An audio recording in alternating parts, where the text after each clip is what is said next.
Hi, I'm Mark Polk with RV Education 101. We're starting an exciting project today. When we want to go camping with all the comforts of home, we take our 35-foot Type A motorhome. Now, with the popularity of van camping, we decided to renovate an old van into a modern-day off-road weekend getaway camper van. When I was young, these vans were extremely popular. They were called street vans in the 70s and 80s, and they were customized with shag carpeting, captain seats, loud stereos, a bed, and a custom paint job. Mark told me when he was a teenager, him and a friend would drive about 30 miles to a Dodge dealership to look at all the vans and dream about owning one. I guess after 40-some years, the dream is coming true. Today, people look for the taller vans like a Sprinter or a Ford Transit or a Ram ProMaster to convert for camping, but a used one with more than 200,000 miles will cost you $20,000 to $25,000 or more. For our project, I located and bought what I think is the perfect van for the renovation project. It's a 1978 Dodge B200 van. The B200 designation means it's a 3/4 ton as opposed to a half ton. It has a 360 V8 engine and a 727 automatic transmission. What sets this van apart from most vans is its four-wheel drive. In 1978 and 79, Dodge sent roughly 700 new vans to the Motorhome division of Champion Homes to convert them to four-wheel drive. They were called Wranglers. This is one of a very few remaining in existence today. I told Mark if we were going to do this project, the van has to have a bed, a place to cook, some way to use the bathroom, running water, an outside shower, heat, and AC. He said he can make that happen, so we'll see. The seller was asking $7,000 for the van. After I pointed out some problems with the van and after some negotiation, I bought it for $4,500. It didn't run at the time, so I took a trailer, loaded the van up, and brought it back to my shop. Our plan is to take this old 1978 van and renovate it into our vision of a modern-day off-road camper van.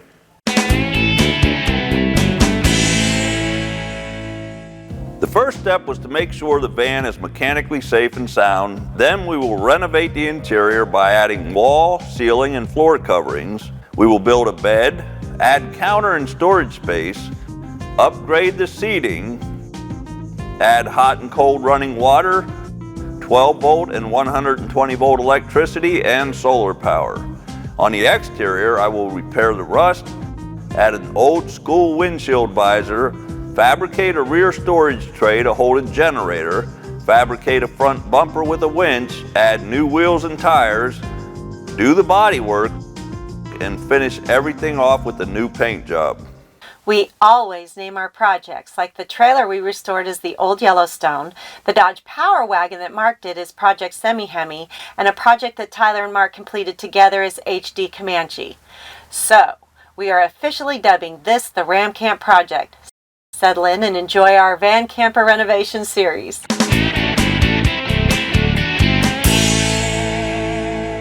When I got the van back to my shop, I did an inventory to see what I was up against mechanically. The van did not run, wiring was disconnected and hanging under the dashboard. The steering column and ignition switch in the van did not work, but there was another U steering column inside the van. The switches on the dashboard were broken and missing, and after connecting a battery, nothing on the dashboard was operating properly.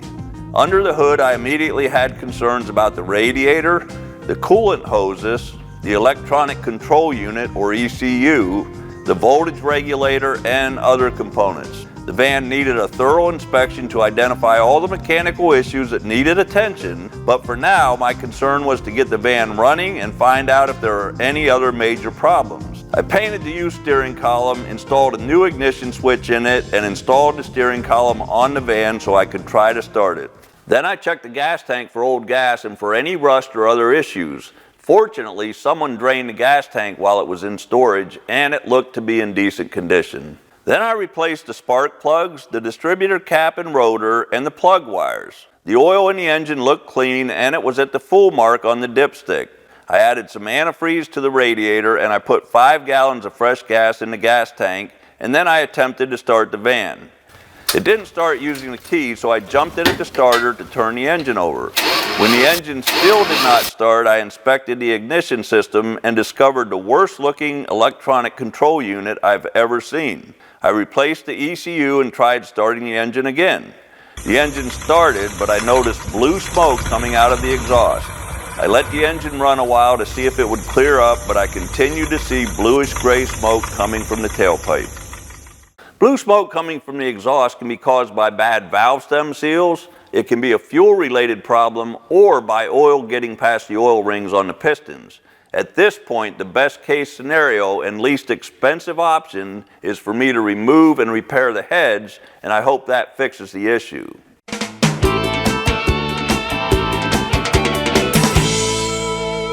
So, the decision was made to remove the heads from the engine. On a van, you have access to the engine from the interior. I removed the exhaust manifolds, the distributor, the intake manifold, and then the heads, and I dropped them off at the machine shop to be repaired. If this isn't the problem, I have a rebuilt engine I never used that will work in the van, but I really don't want to replace the engine if I don't have to.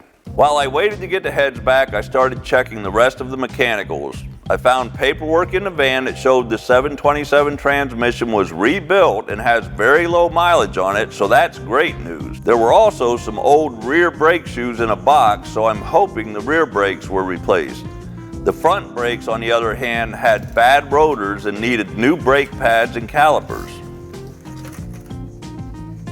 When the new parts arrived, I removed the old bearings from the hubs, repacked the wheel bearings, installed them back on the hub with new front rotors, calipers, brake pads, and brake lines. For 3 or 4 years in the 70s, Dodge used a full-time four-wheel drive system that was a poor design and a mechanic's nightmare. This van happens to be one of those years. I think the reason the previous owner never replaced the brake rotors is because he knew how hard the job was.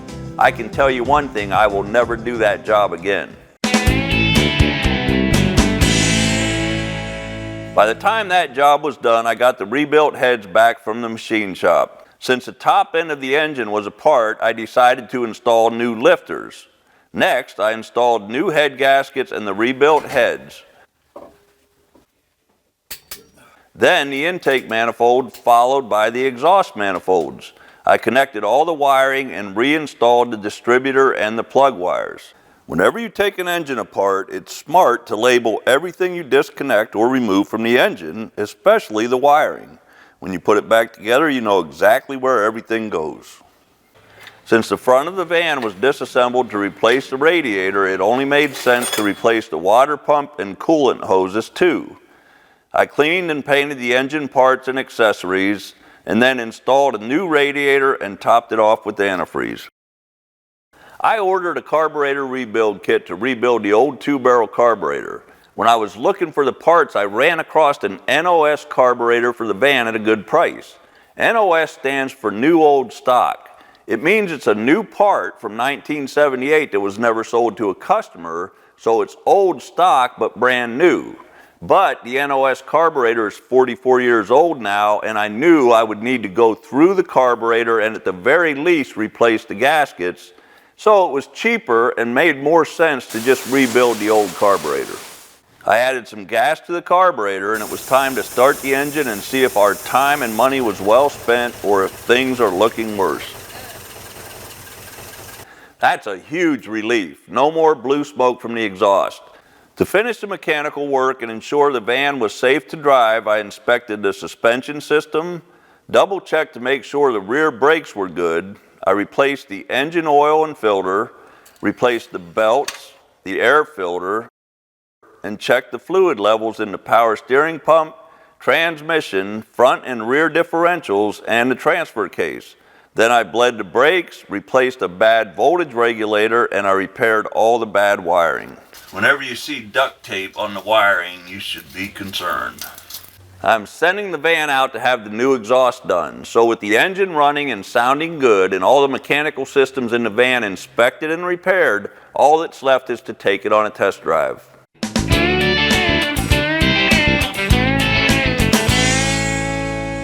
There is one thing left to do before we can start on the van's interior.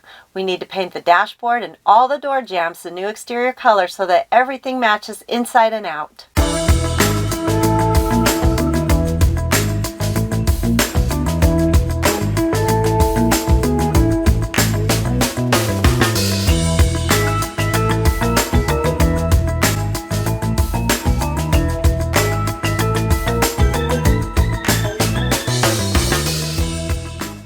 Well, that does it for now. Stay tuned for the next episode when we decide how the van's interior will be laid out and we rough in the 12 volt and 120 volt wiring and the plumbing in the van's interior. Until then, happy camping.